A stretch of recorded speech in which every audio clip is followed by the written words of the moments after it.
Point of order, Saiduddin Ahmad Hanzala. জি, আপনার point of অর্ডারটি উত্থাপন করুন। জি, আসসালামু আলাইকুম রহমতুল্লাহ। মাননীয় স্পিকার, আপনাকে ধন্যবাদ। আমি প্রথমবার দাঁড়িয়ে কথা বলছি। আসলে এভাবে কথা বলতে চাইনি, চেয়েছিলাম যখন আমার সময় আসবে আনুষ্ঠানিকতার ভাবে একটু সুন্দরভাবে কথা বলবো, কিন্তু দুঃখের সাথে বলতে হচ্ছে আমি গত 30শে মার্চ আপনার সহধর্মিনী, আল্লাহ তাকে জান্নাতের আলা মাকাম নাসিব করে, আমি তার জন্য দোয়া করি। তিনার জানাজায় আমি এসেছিলাম এবং উপস্থিত হয়েছিলাম। দক্ষিণ প্লাজা থেকে যখন আমি ভিতরে ঢুকবো, একদম কাছাকাছি পিছন থেকে কেউ একজন আমাকে সম্বোধন করছিল, ওই যে জঙ্গি এমপি যাচ্ছে।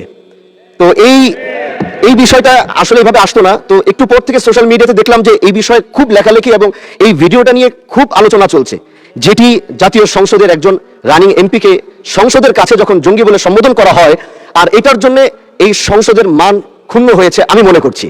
এজন্য আমি আপনার কাছে একটি অনুরোধ করব, আমাকে জঙ্গি বলার কারণটা আমি যতটুকু মনে করলাম যে আমার মাথায় একটি পাগড়ি রয়েছে এবং আমার চলায় সাদা পাঞ্জাবি সুন্নতে রাসূল রয়েছে, এটার জন্য হয়তো তিনি আমাকে ওইভাবে জঙ্গি বলে সম্বোধন সে আমাকে করেছে। আমি মনে করি আল্লাহ নবীর সুন্নত এবং এই পোশাক কোনোদিন জঙ্গির অ্যাসেম্বল হতে পারে না জানার সময়।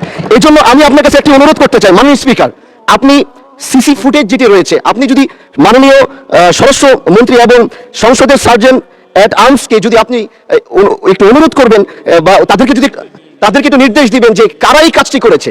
অবশ্যই এই কাজটি এই জন্য করেছে যেন এখানে আমাদের বিরোধী দল যারা রয়েছেন, এখানে তাদেরকেও হয়তো তাদের সম্মান ক্ষুণ্ণ করার জন্য হতে পারে, ওখানে প্রশাসন দাঁড়িয়েছিল, প্রশাসনের সম্মান ক্ষুণ্ণ করার জন্য হতে পারে।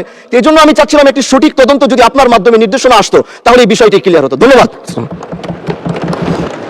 মাননীয় সদস্য, বিষয়টি অবশ্যই অত্যন্ত দুঃখজনক। আমি আপনাকে অনুরোধ জানাবো, বিশেষ অধিকার প্রশ্নে আপনি এ ব্যাপারে একটি নোটিশ দেন, বিষয়টি আমরা বিবেচনা করব। ধন্যবাদ।